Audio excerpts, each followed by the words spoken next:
ವಾಸ್ತವವಾಗಿ ಈ ಮೊಸಳೆಗಳಿಂದ ಎಷ್ಟೋ ಜನ ಸತ್ತೋಗಿರೋ ವಿಷಯ, ಪ್ರಾಣಿಗಳು ಎಲ್ಲ ಸತ್ತೋಗಿರೋ ವಿಷಯದ ಬಗ್ಗೆ ಎಷ್ಟೋ ಇದೆ. ಅದು ಈ ರೀತಿಯಾದ ಮೀನಿನಿಂದ ಸತ್ತೋದಂತಹ ವ್ಯಕ್ತಿ ಅಂತ ಎಲ್ಲೂ ಇತಿಹಾಸದಲ್ಲಿ ಎಲ್ಲೂ ಕಾಣುವುದಿಲ್ಲ. ಆದರೆ ಈ ರೀತಿಯಾಗಿ ಆಯಿತು, ಹೀಗಾಯಿತು ಅಂದರೆ ಏನು, ಈ ಕೆಲಸ ನಡೆಯಲೇಬೇಕು ಅನ್ನುವಂತಹ ಅನಿವಾರ್ಯತೆ ಇದೆ ಅಂತಂದರೆ ಅದು ಅತ್ಯಂತ ಆಶ್ಚರ್ಯಕರವಾಗಿ ಕೇವಲ ಒಂದು ಸಣ್ಣ ನಿಮಿತ್ತದಿಂದ ದೊಡ್ಡ ಕೆಲಸ ಬೇಕಾದರೂ ಆಗುತ್ತೆ. ಅದೇ ರೀತಿಯಾಗದೆ ಇದನ್ನೆಲ್ಲ ಯಾಕೆ ಹೇಳೋಕ್ಕೆ ಬಂದೆ ಅಂತಂದು ಆ ವ್ಯಕ್ತಿ ಯಾರು ಅಂತ ನೀವು ಪ್ರತ್ಯೇಕವಾಗಿ ಹೇಳಬೇಕಾಗಿಲ್ಲ, ತುಂಬ ಜನರಿಗೆ ಗೊತ್ತಿರುವಂತಹ ವ್ಯಕ್ತಿನೇ, ಪ್ರತ್ಯೇಕ ಹೆಸರು ಹೇಳುವ ಅವಶ್ಯಕತೆ ಇಲ್ಲ.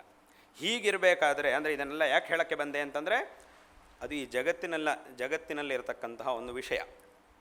ಒಂದು ಕೆಲಸ ನಡೀಬೇಕು, ದೊಡ್ಡ ಕೆಲಸ ನಡೀಲೇಬೇಕು ಅಂತ ಪರಿಸ್ಥಿತಿ ಇದ್ದರೆ ಸಣ್ಣ ನಿಮಿತ್ತದಿಂದಲೂ ದೊಡ್ಡ ಕೆಲಸ ಆಗೇ ಆಗುತ್ತೆ.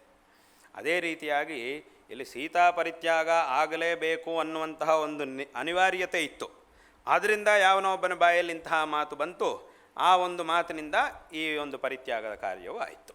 ಅಷ್ಟೇ ಹೊರತು ಯಾವನೋ ಏನೋ ಹೇಳಿದ ಮಾತ್ರಕ್ಕೆ ಇಷ್ಟೆಲ್ಲ ಕಷ್ಟಪಟ್ಟು ಇಷ್ಟೆಲ್ಲ ಮಾಡಿ ಕೊನೆಗೆ ಸೀತಾ ಪರಿತ್ಯಾಗವನ್ನು ಭಗವಂತ ಯಾಕೆ ಮಾಡಿದ್ದ, ಇದೆಲ್ಲ ಏನು ಅನ್ನುವಂಥ ಪ್ರಶ್ನೆಗೆ ಅವಕಾಶ ಇಲ್ಲ. ಇದರ ಹಿಂದೆ ಇಷ್ಟೆಲ್ಲ ತತ್ವ ಇದೆ, ಇಷ್ಟೆಲ್ಲ ವಿಚಾರ ಇದನ್ನೆಲ್ಲ ಆ ಸಂದರ್ಭದಲ್ಲಿ ವಾಲ್ಮೀಕಿ ಮಹರ್ಷಿಗಳು ಇವನಿಗೆ ಹೇಳ್ತಾರೆ, ಯಾರು ಅರಿಷ್ಟನೇಮಿಗೆ ಇದಿಷ್ಟನ್ನು ಅವರು ಹೇಳ್ತಾರೆ. ಇದೆಲ್ಲ ಹೇಳಿ ರಾಮನು ಪರಮಾತ್ಮನೇ ಆಗಿದ್ದರೂ ಸಹ ಈ ರೀತಿಯಾದಂತಹ ಆ ವರ್ತನೆ, ಆ ರಾಮನ ಅವತಾರದಲ್ಲಿ ಒಬ್ಬ ಅಜ್ಞಾನಿಯ ಹಾಗೆ ಈ ವರ್ತನೆ ಎಲ್ಲ ಯಾಕೆ ನಮಗೆ ಕಾಣುತ್ತೆ ಅನ್ನುವಂತಹ ವಿಷಯದ ಒಂದು ನಿಮಿತ್ತವನ್ನು, ಅದರ ಒಂದು ಕಾರಣವನ್ನು ಆ ವಾಲ್ಮೀಕಿ ಮಹರ್ಷಿಗಳು ಅವನಿಗೆ ತಿಳಿಸ್ತಾರೆ. ಈ ರೀತಿಯಾಗಿ ಅಂದರೆ ಇದನ್ನೆಲ್ಲ ಇಷ್ಟೆಲ್ಲ ವಿಸ್ತಾರವಾಗಿ ಯಾಕೆ ಹೇಳೋಕ್ಕೆ ಬಂದೆ ಅಂತಂದರೆ ಈ ಮಾತನಾಡುವವರು ಎಷ್ಟು ಅಜ್ಞಾನದಿಂದ ಸರಿಯಾಗಿ ನೋಡದೆ ಈ ನಮ್ಮ ಗ್ರಂಥಗಳಲ್ಲಿ ಏನಿದೆ, ಈ ಯೋಗ ವಾಸಿಷ್ಠ ಅಂತಂದರೆ ಸುಮ್ಮನೆ ಅದು ಯಾರೋ ನಾವೋ ಅಥವಾ ನಮ್ಮ ಹಿಂದಿನವರು ಬರೆದಿದ್ದಲ್ಲ, ವಾಲ್ಮೀಕಿ ಮಹರ್ಷಿಗಳೇ ಹೇಳಿದ್ದು. ಅದಕ್ಕೆ ಈ ಮೊದಲು ರಾಮಾಯಣ ಆಗೋಯಿತು, ಆಮೇಲೆ ಅಲ್ಲಿ ಆಗಿರುವಂಥದ್ದನ್ನೆಲ್ಲ ಸರಿ ಮಾಡೋಕ್ಕಿಂಥದ್ದೇನೋ ಒಂದು ಗ್ರಂಥ ಬರೆದುಬಿಟ್ಟಿದ್ದಾರೆ ಅಂತ ಹಾಗೆ ಹೇಳುವ ಅವಕಾಶ ಇಲ್ಲ. ಯಾರೋ ನಮ್ಮ ಹಿಂದಿನವರು 100 ವರ್ಷ ಹಿಂದೆ ಯಾರಾದರೂ ಬರೆದಿದ್ರು ಅಂದರೆ ನಾವು ಹಾಗೆ ಹೇಳಬೇಕು. ಅದು ಹಾಗಲ್ಲ, ರಾಮಾಯಣ ಆಗೋದಾಗೋಯ್ತು, ಅದ್ರ ಮೇಲೆ ಈ ಥರ ಪ್ರಶ್ನೆಗಳೆಲ್ಲ ಬಂತು, ಅದನ್ನೆಲ್ಲ ಸರಿ ಮಾಡೋಕ್ಕೆ ಈ ಥರ ಒಂದು ಗ್ರಂಥ ಬರೆದುಬಿಟ್ಟಿದ್ದಾರೆ ಅಂತ ಹೇಳಲಿಕ್ಕೆ ಅವಕಾಶ ಇಲ್ಲ ಇಲ್ಲಿ. ಯಾಕೆಂತಂದರೆ ಇದು ನಾವೋ ಅಥವಾ ನಮ್ಮ ಹಿಂದಿನವರೋ ಯಾರೋ ಬರೆದಿದ್ದಲ್ಲ, ಅದು ಅತ್ಯಂತ ಪ್ರಾಚೀನ ಕಾಲದಲ್ಲಿ ಸಾಮಾನ್ಯವಾಗಿ ಯಾವಾಗ ರಾಮಾಯಣದ ರಚನೆ ಆಗಿದೆಯೋ ಅದೇ ಸಂದರ್ಭದಲ್ಲೇ ಇದರ ಒಂದು ರಚನೆಯೂ ಸಹ ಆಗಿದೆ. ಆ ರೀತಿಯಾದಂಥ ಗ್ರಂಥದಲ್ಲಿ ಈ ವಿಷಯ ಇದೆ. ಹೀಗೆ ಇದಿಷ್ಟು ಸಹ ಪ್ರಾರಂಭ. ಈ ರೀತಿಯಾಗಿ ಪ್ರಾರಂಭ ಮಾಡಿ ನಂತರ ಅತ್ಯಂತ ವಿಸ್ತಾರವಾಗಿ ತತ್ವದ ವಿಚಾರ ಮತ್ತು ಆ ತತ್ವಕ್ಕೆ ಬೇಕಾಗಿರತಕ್ಕಂತಹ ಅನೇಕ ವಿಷಯಗಳ ಬಗ್ಗೆ ಅಲ್ಲಿ ಪ್ರತಿಪಾದನೆ ಮಾಡ್ತಾರೆ. ಅದು ರಾಮ ಮತ್ತು ವಸಿಷ್ಠರ ಒಂದು ಸಂವಾದ ರೂಪ. ಆತ್ಮತತ್ವ ಅದರಲ್ಲಿ ಪ್ರತಿಪಾದಿತವಾಗಿದೆ. ಅದಕ್ಕೆ ಅದರ ಬಗ್ಗೆ ಹೇಳುವಾಗ ಒಂದು ಕತೆ ಹೇಳ್ತಾರೆ. ರಾಮ ಈ ಆತ್ಮತತ್ವದ ಬಗ್ಗೆ ವಿಚಾರ ಮಾಡಲಿಕ್ಕೋಸ್ಕರ ವಸಿಷ್ಠ ಮಹರ್ಷಿಗಳ ಹತ್ತಿರಕ್ಕೆ ಹೋಗ್ತಾನೆ. ಹೋದಾಗ ವಸಿಷ್ಠ ಮಹರ್ಷಿಗಳು ಕೇಳ್ತಾರೆ, ಯಾರು ಬಂದಿದ್ದು ಅಂತ ಕೇಳ್ತಾರೆ. ನಾನೇ ಬಂದಿದ್ದು ಅಂತ ರಾಮ ಹೇಳ್ತಾನೆ. ನಾನು ಅಂದರೆ ಯಾರು ಅಂತ ಅವ್ರು ಕೇಳಿದ್ದು, ಅದನ್ನು ತಿಳ್ಕೊಳ್ಳಿಕ್ಕೆ ಬಂದಿದ್ದು ಅಂತ ರಾಮ ಹೇಳ್ತಾನೆ. ನಾನು ಅಂದರೆ ಯಾರು ಬಂದಿದ್ದು, ನಾನೇ ಬಂದಿದ್ದು ಅಂತ ರಾಮ ಹೇಳಿದ್ದ. ನಾನು ಅಂದರೆ ಯಾರ್ರೀ ಅಂತ ಕೇಳಿದಾಗ, ನಾನು ಅಂದರೆ ಯಾರು ಅಂತ ತಿಳ್ಕೊಳ್ಳಿಕ್ಕೆ ನಾನು ಇಲ್ಲಿಗೆ ಬಂದಿರುವುದು, ಅದಕ್ಕೋಸ್ಕರವೇ ಇಲ್ಲಿಗೆ ಬಂದಿದ್ದೀನಿ, ಅದರ ಬಗ್ಗೆನೇ ಹೇಳಿ ಅಂತ ರಾಮ ಕೇಳಿದಾಗ ಆಗ ವಸಿಷ್ಠ ಮಹರ್ಷಿಗಳು ಆ ಒಂದು ತತ್ವವನ್ನು ಅದನ್ನೆಲ್ಲ ಹೇಳ್ತಾರೆ. ಅಂದರೆ ಅದನ್ನೆಲ್ಲ ವಸಿಷ್ಠ ಮಹರ್ಷಿಗಳು ರಾಮನಿಗೆ ಹೇಳುವುದು ಅಂತಂದರೆ ಏನರ್ಥ, ಈ ಜಗತ್ತಿಗೆ ಹೇಳುವುದು. ಈ ಭಗವದ್ಗೀತೆಯನ್ನು ಭಗವಂತ ಅರ್ಜುನನಿಗೆ ಹೇಳಿದ್ದಾನೆ ಅಂತಂದರೆ ಏನರ್ಥ, ಅರ್ಜುನನಿಗೆ ಮಾತ್ರ ಹೇಳಿದ್ದಲ್ಲ, ಇಡೀ ಜಗತ್ತಿಗೆ ಹೇಳಿದ್ದು. ಅದೇ ರೀತಿಯಾಗಿ ಆ ಒಂದು ತತ್ವವು, ಆ ಒಂದು ವಿಚಾರವು ರಾಮ ಮತ್ತು ವಸಿಷ್ಠರ ಸಂವಾದ ರೂಪವಾಗಿ ಇಲ್ಲಿ ನಡೆಯುತ್ತೆ. ಅದರೊಳಗೆ ಬೇರೆ ಬೇರೆ ರೀತಿಯ ಅಂತ ತುಂಬ ದೊಡ್ಡ ಗ್ರಂಥ. ಆದ್ದರಿಂದ ಇದನ್ನೆಲ್ಲ ಯಾಕೆ ಹೇಳೋಕ್ಕೆ ಬಂದೆ ಅಂತಂದರೆ ನಮ್ಮ ಗ್ರಂಥಗಳು, ನಮ್ಮ ಸಂಸ್ಕೃತಿ, ನಮ್ಮ ಪರಂಪರೆಯ ಬಗ್ಗೆ ನಾವು ದೃಢವಾದಂತಹ ಒಂದು ಜ್ಞಾನವನ್ನು ಹೊಂದಿರಬೇಕು.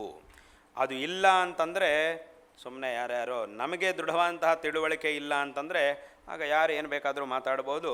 ಅದನ್ನು ನಮ್ಮ ಬುದ್ಧಿಯನ್ನು ವಿಚಲಿತವನ್ನಾಗಿ ಮಾಡಿ ನಮಗೇ ಭ್ರಮೆಯನ್ನು ಉಂಟು ಮಾಡುವಂತಹ ಪ್ರಸಂಗ ಇದೆ. ಅದಕ್ಕೋಸ್ಕರ ಮೊದಲು ನಾವು ನಮ್ಮ ಧರ್ಮ ಅಂದರೆ ಏನು, ಇದರ ಮಹತ್ವ ಏನು, ಇದನ್ನೆಲ್ಲ ಚೆನ್ನಾಗಿ ತಿಳ್ಕೊಳ್ಳಬೇಕು ಮತ್ತು ನಮ್ಮ ಮಕ್ಕಳಿಗೂ ಸಹ ಇದನ್ನು ಚೆನ್ನಾಗಿ ಹೇಳ್ಕೊಡ್ಬೇಕು. ಎಂಥ ಒಂದು ಪರಿಸ್ಥಿತಿಯಲ್ಲಿ ಒಬ್ಬಿಬ್ಬರಲ್ಲ 100 ಜನ ಬೇಕಾದರೂ ಬರಲಿ, ಏನು ಬೇಕಾದರೂ ಹೇಳಲಿ, ನಾವು ವಿಚಲಿತರಾಗಬಾರದು. ಆ ರೀತಿಯಾಗಿ ನಮ್ಮ ಒಂದು ಬುದ್ಧಿಯ ವಿಕಾಸ ಆಗಬೇಕು ಅಂತಂದರೆ ಇದರ ಬಗ್ಗೆ ಇನ್ನಷ್ಟು ವಿಸ್ತಾರವಾಗಿ ನಾವು ತಿಳ್ಕೊಳ್ಳಬೇಕು. ಪ್ರತಿಯೊಂದು ವಿಚಾರದ ಹಿಂದೆಯೂ ಏನೋ ಒಂದು ಕಾರಣ ಇದ್ದೇ ಇರುತ್ತೆ. ಆ ಪುರಾಣಗಳಲ್ಲಿ ಇತ್ಯಾದಿಗಳಲ್ಲಿ ಇರತಕ್ಕಂತಹ ಪ್ರತಿಯೊಂದು ವಿಚಾರ ಮತ್ತು ನಮ್ಮ ಹಿರಿಯರು ನಮಗೆ ತೋರಿಸಿದಂತಹ ಒಂದು ಮಾರ್ಗದರ್ಶನ ಏನಿದೆಯೋ, ತೋರಿಸಿದಂಥ ಒಂದು ಮಾರ್ಗ ಏನಿದೆಯೋ, ಅದರೊಳಗಿರ್ತಕ್ಕಂತಹ ಪ್ರತಿಯೊಂದು ಆಚರಣೆಯ ಹಿಂದೆ ಏನೋ ಒಂದು ಕಾರಣ ಇದ್ದೇ ಇರುತ್ತೆ. ಕೆಲವು ಕಾರಣಗಳನ್ನು ನಾವು ತಿಳ್ಕೊಳ್ಳಿಕ್ಕೆ ಸಾಧ್ಯವಾಗುತ್ತೆ, ಕೆಲವು ಕಾರಣಗಳನ್ನು ತಿಳ್ಕೊಳ್ಳುವುದಕ್ಕೆ ನಮ್ಮ ಬುದ್ಧಿಶಕ್ತಿಯೂ ಸಾಕಾಗುವುದಿಲ್ಲ. ಆದರೂ ಅದನ್ನು ಹೇಳಿದವರು ನಮ್ಮ ಹಿಂದಿನವರು, ನಮ್ಮ ಮಹರ್ಷಿಗಳು. ಅವರು ನಮಗೆ ಉಪದೇಶ ಮಾಡಿದ್ದಾರೆ ಅಂತಂದರೆ ಅದು ಯಾಕೆ ಮಾಡಬೇಕು, ಯಾಕೆ ಮಾಡಬಾರ್ದು ಅನ್ನೋದನ್ನೆಲ್ಲ ವಿಚಾರವನ್ನೆಲ್ಲ ಅವರು ಮಾಡೇ ಆಗಿದೆ. ಅವರು ಮಾಡಿ ಯಾವುದು ಸರಿ ಯಾವುದು ತಪ್ಪು ಅನ್ನೋದನ್ನು ನಮಗೆ ಉಪದೇಶ ಮಾಡಿದ್ದಾರೆ. ಆದ್ದರಿಂದ ಹೀಗೆ ಹೇಳ್ತಾ ಹೋದರೆ ತುಂಬ ಇದೆ, ಬೇಕಾದಷ್ಟು ವಿಷಯಗಳು ಇವೆ.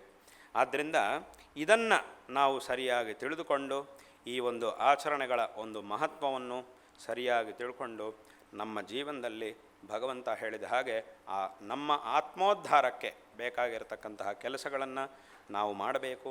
ನಮಗೆ ತೊಂದರೆ ಉಂಟಾಗುವಂತಹ ಕೆಲಸಗಳನ್ನು ನಾವು ಮಾಡಿ ಯಾವತ್ತೂ ಸಹ ನಮಗೆ ನಾವು ಶತ್ರುಗಳಾಗಬಾರದು. ನಮಗೆ ಒಳ್ಳೆಯದಾಗುವಂತಹ ಕೆಲಸಗಳನ್ನೇ ನಾವು ಮಾಡಬೇಕು. ಅಂದರೆ ಅರ್ಥಾತ್ ಶಾಸ್ತ್ರೋಕ್ತವಾದಂತಹ ಧರ್ಮಾಚರಣೆಯನ್ನು ನಾವು ಮಾಡಬೇಕು. ಅಂತಹ ಒಂದು ಧರ್ಮಾಚರಣೆಯನ್ನು ಪ್ರತಿಯೊಬ್ಬರೂ ಸಹ ಅವರವರ ಶಕ್ತಿಗೆ ಉಚಿತವಾಗಿ, ಶಕ್ತಿಗೆ ಸಮಾನವಾಗಿ ಮಾಡಿ ಭಗವಂತನ ಅನುಗ್ರಹಕ್ಕೆ ಪಾತ್ರರಾಗಿ ಜೀವನವನ್ನು ಸಾರ್ಥಕ ಮಾಡಿಕೊಳ್ಳಬೇಕು ಅನ್ನುವಂತಹ ಒಂದು ವಿಷಯವನ್ನು ಈ ಸಂದರ್ಭದಲ್ಲಿ ಹೇಳಬಯಸ್ತಾ ಇದ್ದೇವೆ. ಈ ಜಗತ್ತಿಗೆ ಇಂತಹ ಒಂದು ತತ್ವವನ್ನು, ಇಂತಹ ಒಂದು ಮಾರ್ಗವನ್ನು ತೋರಿಸುವುದಕ್ಕಾಗಿಯೇ ಜಗದ್ಗುರು ಶ್ರೀ ಆದಿಶಂಕರ ಭಗವತ್ಪಾದಾಚಾರ್ಯರು ಅವತಾರ ಮಾಡಿದರು. ಈ ಒಂದು ಧರ್ಮ ಮಾರ್ಗವನ್ನು ಉದ್ಧಾರ ಮಾಡಿದರು. ಎಲ್ಲರಿಗೂ ಸಹ ಈ ಸನ್ಮಾರ್ಗವನ್ನು ಉಪದೇಶ ಮಾಡಿ ಎಲ್ಲರೂ ಸಹ ಧರ್ಮ ಮಾರ್ಗದಲ್ಲಿ ಹೋಗುವಂತೆ ಒಂದು ಪ್ರೇರಣೆಯನ್ನು ಉಂಟು ಮಾಡಿದ್ದಾರೆ. ಎಲ್ಲರಿಗೂ ಸಹ ಅನುಗ್ರಹವನ್ನು ಮಾಡಿದ್ದಾರೆ. ಹಾಗಾಗಿ ಇದನ್ನು ಚೆನ್ನಾಗಿ ತಿಳಿದು ಕೃತಾರ್ಥರಾಗಬೇಕು ಅನ್ನುವಂತಹ ವಿಷಯವನ್ನು ಈ ಸಂದರ್ಭದಲ್ಲಿ ಇಲ್ಲಿ ಹೇಳಬಯಸ್ತಾ ಇದ್ದೇವೆ. ಹಾಗಾಗಿಯೇ ನಾವು ಇಷ್ಟು ವಿಸ್ತಾರವಾಗಿ ಇದನ್ನೆಲ್ಲ ಹೇಳಬೇಕಾಗಿ ಬಂದಿದೆ. ಆದ್ದರಿಂದ ಇದನ್ನು ತಿಳ್ಕೊಂಡು ಕೃತಾರ್ಥರಾಗಬೇಕು ಎಂಬುದಾಗಿ ಹೇಳ್ತಾ ಈ ಸಂದರ್ಭದಲ್ಲಿ ನಿಮಗೆಲ್ಲರಿಗೂ ಸಹ ನಾರಾಯಣ ಸ್ಮರಣಪೂರ್ವಕವಾಗಿ ಆಶೀರ್ವಾದಗಳನ್ನು ಮಾಡ್ತಾ ಇದ್ದೇವೆ. ನಾವು ಆರಂಭದಲ್ಲಿ ಹೇಳಿದ ಹಾಗೆ ಈ ಹೆಬ್ಸೂರಿನಲ್ಲಿ, ಈ ಗ್ರಾಮದಲ್ಲಿ ಇರತಕ್ಕಂತಹ ಈ ಶಂಕರ ಮಠವು ಇಲ್ಲಿಯ ಎಲ್ಲ ಆಸ್ತಿಕ ಜನತೆಗೂ ಸಹ ಒಂದು ಪರಮ ಶ್ರದ್ಧಾ ಕೇಂದ್ರವಾಗಿ ವಿರಾಜಮಾನವಾಗಿದೆ. ಇಲ್ಲಿ ಅನೇಕ ವರ್ಷಗಳಿಂದ ಆ ಜಗನ್ಮಾತೆಯ ದಿವ್ಯ ಸಾನ್ನಿಧ್ಯವಿದೆ. ಆ ದಿವ್ಯ ಸಾನ್ನಿಧ್ಯದಿಂದ ಕೂಡಿರತಕ್ಕಂತಹ ಈ ಪ್ರದೇಶವು, ಇದರಲ್ಲಿ ನೀವೆಲ್ಲರೂ ಸಹ ವಾಸವನ್ನು ಮಾಡ್ತಾ ಇದ್ದೀರಿ. ನಿಮಗೆಲ್ಲರಿಗೂ ಸಹ ಈ ಸಂದರ್ಭದಲ್ಲಿ ಆಶೀರ್ವಾದಗಳನ್ನು ತಿಳಿಸ್ತಾ ಇದ್ದೇವೆ. ಶ್ರೀ ಶಾರದಾ ಚಂದ್ರಮೌಳೀಶ್ವರರ ಮತ್ತು ನಮ್ಮ ಗುರುಗಳ ಪರಿಪೂರ್ಣವಾದಂತಹ ಅನುಗ್ರಹ ನಿಮ್ಮೆಲ್ಲರ ಮೇಲೆ ಸದಾಕಾಲ ಇರಲಿ. ತದ್ವಾರ ಎಲ್ಲರಿಗೂ ಸಹ ಒಳ್ಳೆಯದಾಗಲಿ ಮತ್ತು ಈ ಪ್ರಾಂತ್ಯವೆಲ್ಲವೂ ಸಹ ಇದೇ ರೀತಿಯಾಗಿ ಸದಾಕಾಲ ಸುವೃಷ್ಟಿ ಸಸ್ಯಾದಿಗಳಿಂದ ಸುಭಿಕ್ಷವಾಗಿರಲಿ, ಚೆನ್ನಾಗಿರಲಿ. ವಿಶೇಷವಾದಂತಹ ಒಂದು ಅಭಿವೃದ್ಧಿಯೂ ಸಹ ಇಲ್ಲಿ ಇದೇ ರೀತಿಯಾಗಿ ಉಂಟಾಗಲಿ. ಮತ್ತು ಇಲ್ಲೆಲ್ಲ ನಾವು ಎಲ್ಲಿ ಸಂಚಾರ ಮಾಡಿದರೂ, ಈ ಪ್ರಾಂತ್ಯಗಳಲ್ಲೆಲ್ಲ ಎಲ್ಲಿ ಸಂಚಾರ ಮಾಡಿದರೂ ಒಂದು ವಿಶೇಷವಾದಂತಹ ಕೃಷಿ, ಎಲ್ಲ ಕಡೆ ಸಹ ವಿಸ್ತಾರವಾಗಿ ಕೃಷಿ ಎಲ್ಲ ನಡೀತಾ ಇರುತ್ತೆ. ಆ ಕೃಷಿ ಭೂಮಿಗಳನ್ನು ನೋಡಿದರೆ, ಆ ಬೇರೆ ಬೇರೆ ರೀತಿಯಂತಹ ಕೃಷಿಗಳು, ಆ ಕೃಷಿ ಭೂಮಿಗಳನ್ನೆಲ್ಲ ನೋಡಿದರೆ ಮನಸ್ಸಿಗೆ ತುಂಬ ಸಂತೋಷ ಆಗುತ್ತೆ. ಆ ಹಸಿರಾದಂತಹ ಆ ಒಂದು ವಾತಾವರಣವನ್ನು ನೋಡಿದರೆ ಮನಸ್ಸಿಗೆ ತುಂಬ ಸಂತೋಷವಾಗುತ್ತೆ. ನಮ್ಮ ಇಂತಹ ಪ್ರದೇಶಗಳು ಅಂತಂದರೆ ನಮ್ಮ ಮನಸ್ಸಿಗೆ ತುಂಬ ಸಂತೋಷ. ನನಗೆ ತುಂಬ ಇಷ್ಟವಾದಂತಹ ಪ್ರದೇಶಗಳು ಈ ರೀತಿಯಾದಂತಹ ಪ್ರದೇಶಗಳು. ಹಾಗಾಗಿ ಆ ಒಂದು ವಾತಾವರಣ ನೋಡಿದರೆ ತುಂಬ ಸಂತೋಷವಾಗುತ್ತೆ. ಅಂದರೆ ಇಲ್ಲೆಲ್ಲ ಕಡೆಯೂ ಸಹ ಸುತ್ತಮುತ್ತ ವಿಸ್ತಾರವಾಗಿ ಕೃಷಿ ಕೆಲಸ. ಈ ಕೃಷಿ ಅಂತಂದರೆ ಅದು ನಮ್ಮ ದೇಶದ ಒಂದು ಉಸಿರು. ಕೃಷಿ ನಡೀತಾ ಇದ್ದರೆ ಆಗ ಬೇರೆ ಏನು ನಡೆದೇ ಇದ್ದರೂ ಪರವಾಗಿಲ್ಲ. ಏನೋ ಒಂದು ದೊಡ್ಡ ಇಂಡಸ್ಟ್ರಿಗಳು ಅದು ನಡೀದೇ ಇದ್ದರೂ ಒಂದಿಷ್ಟು ಸಮಸ್ಯೆ ಆಗ್ಬೋದು ಅಷ್ಟೇ. ಆದರೆ ಒಂದು ಕೃಷಿ ಅನ್ನೋದೇ ನಡೀಲಿಲ್ಲ ಅಂತಂದರೆ ಒಂಥರ ಉಸಿರನ್ನೇ ನಿಲ್ಲಿಸಿದ ಹಾಗೆ ಅಷ್ಟೇ. ಬೇರೆ ಏನೋ ಇನ್ನೇನೋ ಆದರೂ ಆಯಿತು ಅಂತಂದರೆ ಪರವಾಗಿಲ್ಲ, ಇನ್ನೇನೋ ಒಂದು ಸೌಕರ್ಯಗಳು ಅದೇನಾದರೂ ಆಗಲಿಲ್ಲ ಅಂದರೆ ಪರವಾಗಿಲ್ಲ. ಕೃಷಿನೇ ಇಲ್ಲ ಅಂತಂದರೆ ಮನುಷ್ಯನ ಜೀವನವನ್ನೇ ನಡೆಸೋಕ್ಕಾಗೋದಿಲ್ಲ. ಅಂತಹ ಒಂದು ಕೃಷಿ ಕೆಲಸ ನಮ್ಮ ಭಾರತದಲ್ಲಿ ಒಂದೊಂದು ರಾಜ್ಯದಲ್ಲೂ ಮತ್ತು ಒಂದೊಂದು ರಾಜ್ಯದ ಒಂದೊಂದು ಭಾಗದಲ್ಲೂ ಸಹ ಬೇರೆ ಬೇರೆ ರೀತಿಯಂತಹ ಕೃಷಿ ಉತ್ಪನ್ನಗಳನ್ನು ಎಲ್ಲ ಕಡೆಯೂ ಸಹ ನಾವು ನೋಡ್ತಾ ಇರ್ತೀವಿ. ಅತ್ಯಂತ ವಿಸ್ತಾರವಾಗಿ ಈ ಒಂದು ಕಾರ್ಯವು, ಪ್ರಧಾನವಾಗಿ ಈ ಒಂದು ಕಾರ್ಯವು ನಡೀತಾ ಇದೆ. ಅದು ಇಲ್ಲಿ ನಡೀತಿರುವುದಲ್ಲದೆ ಇಲ್ಲಿಯವರಿಗೂ ಮತ್ತು ಇಲ್ಲಿಂದ ಬೇರೆ ದೇಶಗಳಿಗೂ ಸಹ ಇಲ್ಲಿಂದ ಆ ಕೃಷಿ ಉತ್ಪನ್ನಗಳನ್ನು ನಾವು ಕಳಿಸ್ತಾರೆ. ಇಲ್ಲಿಂದ ಕಳಿಸುವಂತಹ ಒಂದು ವ್ಯವಸ್ಥೆಯು ಸಹ ಹಿಂದಿನಿಂದಲೂ ಇದೆ. ಅಂದರೆ ಏನು, ಇಲ್ಲಿ ನಡೀತಾ ಇರತಕ್ಕಂತಹ ಕೃಷಿಯನ್ನು ಆಧಾರವಾಗಿ ಇಟ್ಟುಕೊಂಡಿರ್ತಕ್ಕಂಥವ್ರು ಬರೀ ಇಲ್ಲಿಯವರು ಮಾತ್ರ ಅಲ್ಲ, ಬೇರೆ ದೇಶಗಳಲ್ಲಿ ಎಷ್ಟೆಷ್ಟೋ ದೂರದಲ್ಲಿರ್ತಕ್ಕಂಥ ದೇಶಗಳಲ್ಲಿರುವವರು ಸಹ ಇದನ್ನು ಆಧಾರವಾಗಿ ಇಟ್ಕೊಂಡು ಜೀವನ ನಡೆಸುವವರು ಇದ್ದಾರೆ. ಅಷ್ಟೊಂದು ದೊಡ್ಡ ಮಟ್ಟದ ಒಂದು ಕೃಷಿ, ಅದೆಲ್ಲವೂ ಸಹ ಇಲ್ಲಿ ನಡೀತಾ ಇದೆ ನಮ್ಮ ಭಾರತದಲ್ಲಿ. ಅದರೊಳಗೂ ಸಹ ಈ ಪ್ರಾಂತ್ಯದಲ್ಲೆಲ್ಲ ಕಡೆ ಈ ಒಂದು ಈ ಪ್ರದೇಶವಂತಹ ಸುಂದರವಂತಹ ಪ್ರದೇಶಗಳಲ್ಲಿ ಈ ಒಂದು ಕೃಷಿ ಕಾರ್ಯವೂ ಸಹ ವಿಸ್ತಾರವಾಗಿ ನಡೀತಾ ಇದೆ.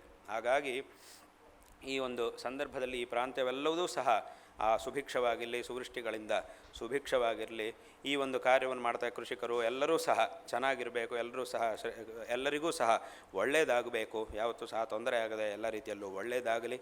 ಮತ್ತು ಇಲ್ಲಿಗೆ ಬಂದಿರತಕ್ಕಂತಹ ಶಿಷ್ಯ ಜನರೆಲ್ಲರಿಗೂ ಸಹ ಈಗಾಗಲೇ ಅವರು ಮಾತಾಡ್ತಾ ಹೇಳಿದರು, ಈ ಒಂದು ಪ್ರಾಂತ್ಯದ ಆಸ್ತಿಕ ಜನತೆಗೂ ಶೃಂಗೇರಿ ಶಾರದಾ ಪೀಠಕ್ಕೂ ಪ್ರಾಚೀನ ಕಾಲದಿಂದಲೂ ಒಂದು ವಿಶಿಷ್ಟವಾದಂತಹ ಗುರು ಶಿಷ್ಯ ಸಂಬಂಧ ಇದೆ. ಇಲ್ಲಿಯ ಜನರು ಸಹ ಶೃಂಗೇರಿಗೆ ಬಂದು ಪ್ರತಿ ವರ್ಷ ಶೃಂಗೇರಿಗೆ ಅನೇಕ ಬಾರಿ ಶೃಂಗೇರಿಗೆ ಬರುವುದು, ಗುರು ದರ್ಶನವನ್ನು ಮಾಡುವುದು, ಮತ್ತು ಗುರುಗಳು ಸಹ ಇದೇ ರೀತಿಯಾಗಿ ಆವಾಗವಾಗ ಕೆಲವು ವರ್ಷಗಳಿಗೊಮ್ಮೆ ಈ ಪ್ರಾಂತಕ್ಕೆ ಬರುವುದು, ಆಶೀರ್ವಾದವನ್ನು ಮಾಡುವುದು ಅನ್ನೋದು ಸಹ ಪರಂಪರೆಯಾಗಿ ನಡೀತಾ ಇರತಕ್ಕಂಥದ್ದು. ಹಾಗಾಗಿ ಇಲ್ಲಿಯ ಎಷ್ಟೋ ಜನರು ಶಿಷ್ಯರಾದಂತಹ ನೀವೆಲ್ಲರೂ ಸಹ ಇಲ್ಲಿದ್ದೀರಿ. ಮತ್ತು ಇಲ್ಲಿಯ ಮೂಲದವರಾಗಿರ್ತಕ್ಕಂಥವರು ಬೇರೆ ಕಡೆಯೂ ಸಹ ಬೇಕಾದಷ್ಟು ಕಡೆಗಳಲ್ಲಿ ಎಲ್ಲ ಕಡೆಯೂ ಸಹ ಇದ್ದಾರೆ. ಈ ಒಂದು ಸಂದರ್ಭದಲ್ಲಿ ಶ್ರೀಮಠದ ಈ ಒಂದು ಪರಂಪರೆಯಾಗಿ ಶಿಷ್ಯರಾಗಿರ್ತಕ್ಕಂತಹ ನಿಮಗೆಲ್ಲರಿಗೂ ಸಹ ನಾರಾಯಣ ಸ್ಮರಣಪೂರ್ವಕವಾಗಿ ಆಶೀರ್ವಾದಗಳನ್ನು ಮಾಡ್ತಾ ಇದ್ದೇವೆ.